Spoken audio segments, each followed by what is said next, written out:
Hey guys, today I'm showing off a table that I made with olive ash burl, black epoxy, a custom steel base, and I will show you the complete process of making a table like that from A to Z, including some pretty huge mistakes, the solutions obviously, and the two crocodiles that were hiding in my table.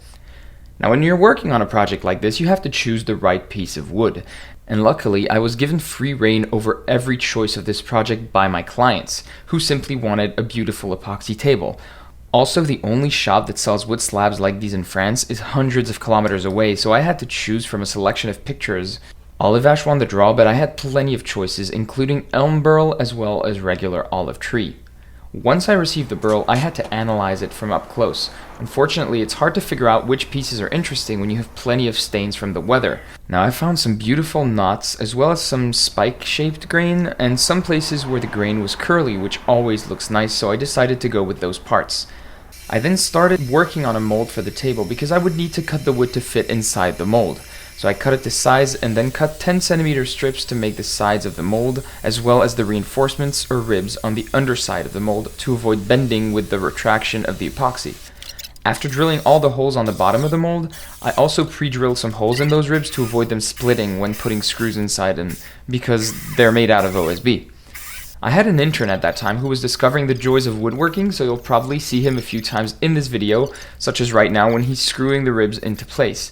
I then placed the second half of the mold because the plank wasn't wide enough and drilled into the ribs again before screwing the ribs into place, and then cleaned up the mold and added some tape to the junctions to avoid the epoxy from leaking under the mold.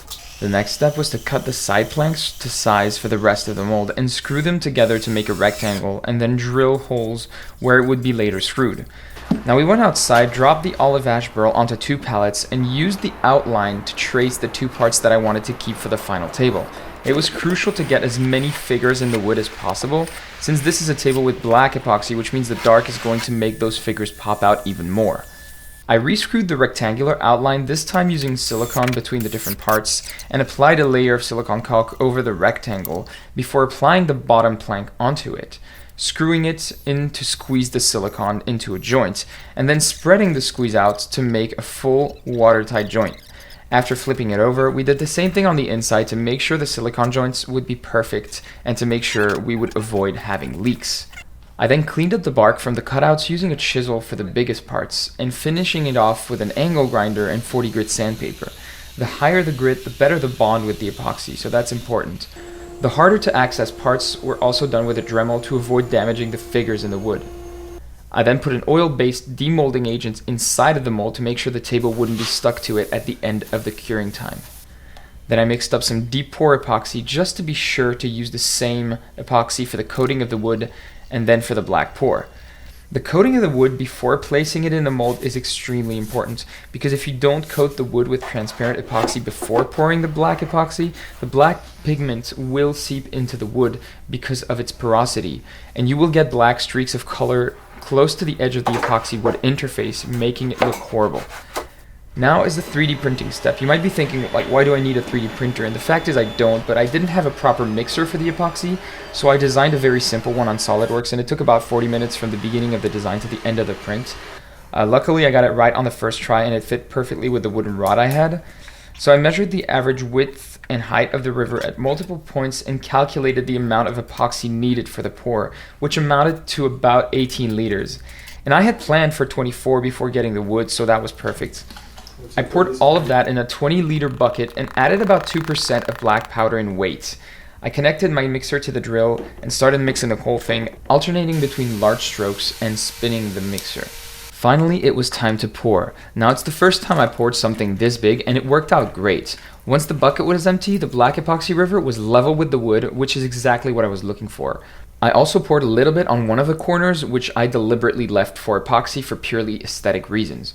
Once cured about a month later, I unscrewed the mold's edges, flipped it over, and using a screwdriver and mallet, I started separating the edges away and pulled them apart gently with a very ASMR-friendly soundtrack that I will let you enjoy for a minute.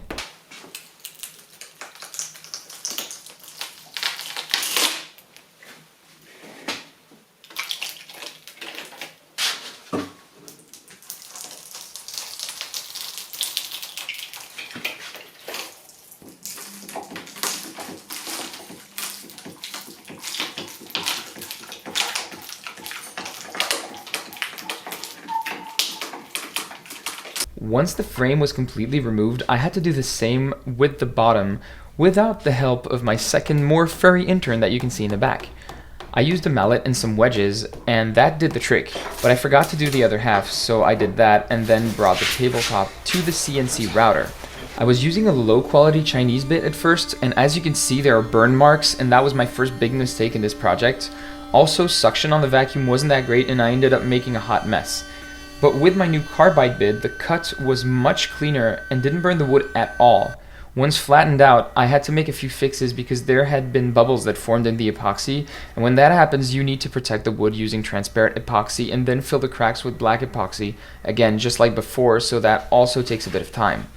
As that was curing, I took the opportunity to start working on the steel C-channels. We don't have those in France, so I actually bought C-profiles and marked the place where I wanted to put screws and cut the metal accordingly by drilling and grinding off material to get oblong holes. As the tabletop was curing, it was now time to make the metallic base.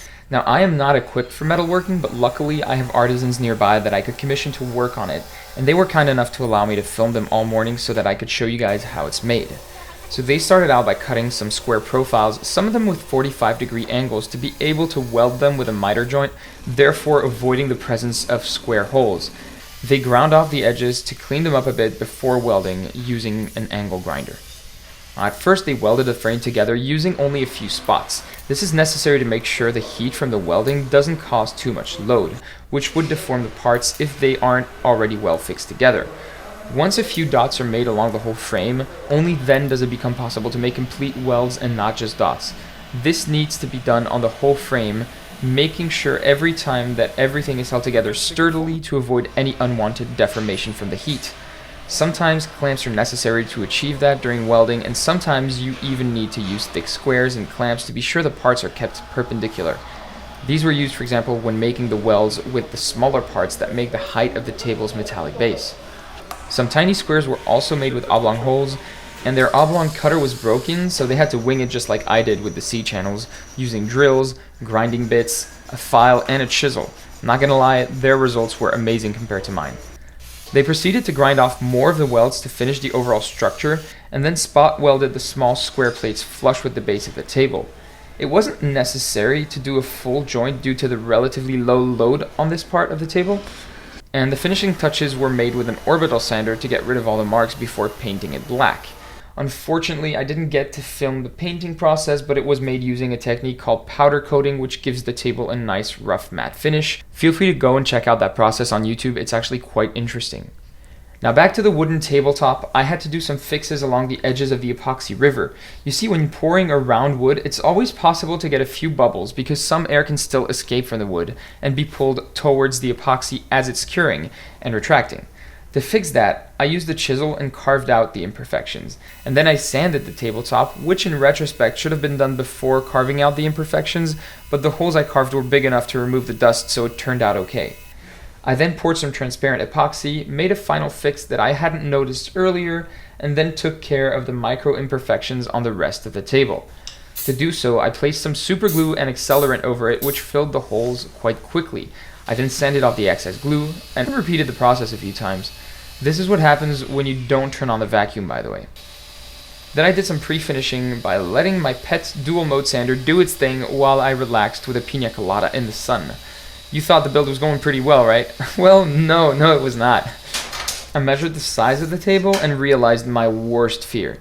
Even though I took a good 3 centimeter margin on the dimensions of the mold, it turns out one of the pieces of wood was too far from the edge of the mold by 2 millimeters, and therefore the table couldn't be trimmed to size properly to fit on the metal base, or there would have been a thin epoxy strip that didn't belong there, the one that you can see on the bottom of this video. After a lot of thinking, I found only one solution, which was to cut the table in half. So I started doing that with my jigsaw. I did tell you I was going to show you my mistakes too, this was a huge one.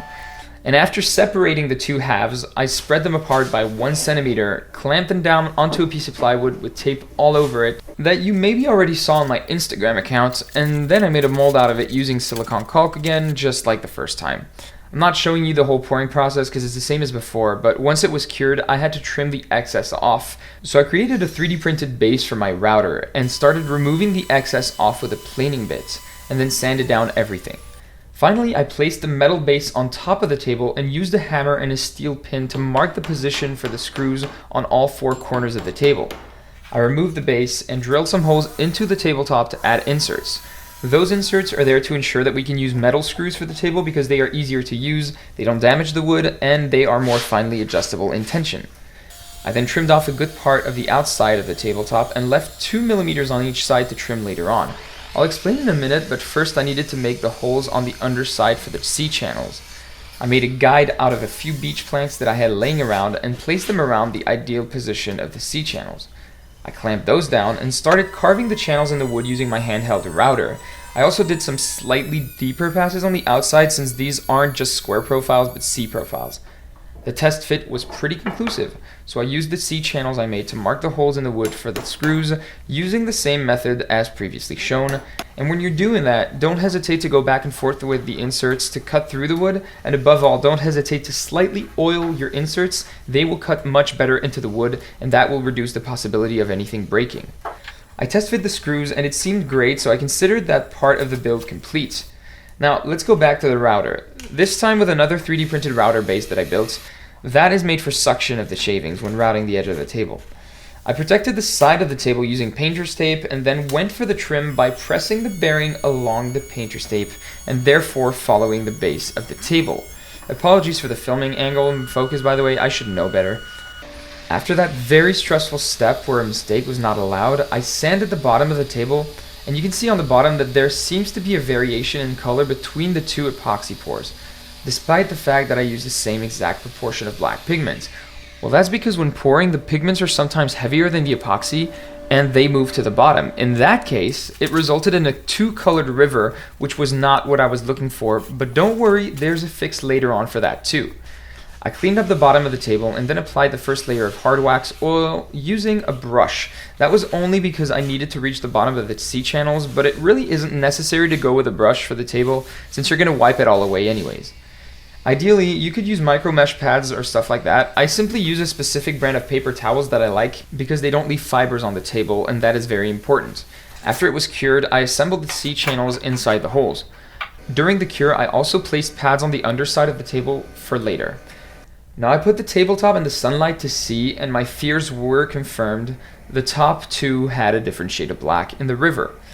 So you might be thinking, there's no fix for that, but there is always a fix. This one was just a bit more tedious. Using my router, I cut the outline of the river table all the way to the edge using a ball bit to get a smooth transition from the low points to the high points. And then I used the router again, but this time with a flat bit to carve out the inside of the river. And yes, that took a very long time. Once that was complete, I also used my Dremel with a grinding bit to damage the surface and get a better adherence for the next epoxy pour. To get the exact quantity of epoxy, I used measuring cups and poured water inside the river table, probably making it one of the only actual river tables in the world, albeit temporarily. And then I sucked out the water using my industrial vacuum cleaner. Then I weighed the center of the table down with books and a bucket filled with water just to keep it level, because since wood tends to move, it is not always perfectly level. There's a variation in height of less than 2 millimeters, which is completely undetectable when you own a table, but when you're pouring an epoxy river, it messes everything up. So I took advantage of that opportunity to fill up some of the tiny imperfections in the table with transparent epoxy using a needle, and then added some black pigment to the epoxy once again, stirred everything up, and then poured that new top river. The last pour required a lot of sanding because I still had to adjust everything for the table to be nice and level and smooth as well, and once it was sanded down to 240 grit, I coated the table with hard wax oil and then sanded it down to 600 grit and did a second layer of hard wax oil for the final finish. By the way, if you liked this video so far, please subscribe or share this video and help me grow this channel. It's an insane amount of work to edit videos and I'd really appreciate it. Now lo and behold, after all those fixes, the end result is fantastic. And there are no more visible defects or imperfections. The matte black epoxy really makes the wood stand out. The knots that were partially filled with epoxy are beautiful. And thanks to the fact that this is olive ash, you have two very distinctive grain patterns, sometimes superposed to show a dual grain pattern. You also have some curly patterns, which always look nice on a table. And to top it all off, you have the 1 in a billion double crocodile pattern. Well, I mean, to be fair, the big one looks more like Godzilla, and the second one looks more like a defective shark, but hey, at least I tried. Also, one more thing that I noticed after recording the audio is you have a bare pattern as well on the left side. All in all, I'm thrilled I was able to work on a piece this beautiful. I really hope this video helps you not only realize that every mistake can be fixed, but also that perseverance can make you achieve anything if you never give up despite the issues you may face. I'm going to have a very hard time letting this table go because the animal grain is really a 1 in a billion shot, but it was a commission, so I don't really have a choice. I really hope you enjoyed this video, and please feel free to subscribe if you enjoyed it. Also, if you want a commissioned piece, you can contact me at the email address in the About section of my YouTube channel. Thank you so much for watching my video, and I will see you guys next time.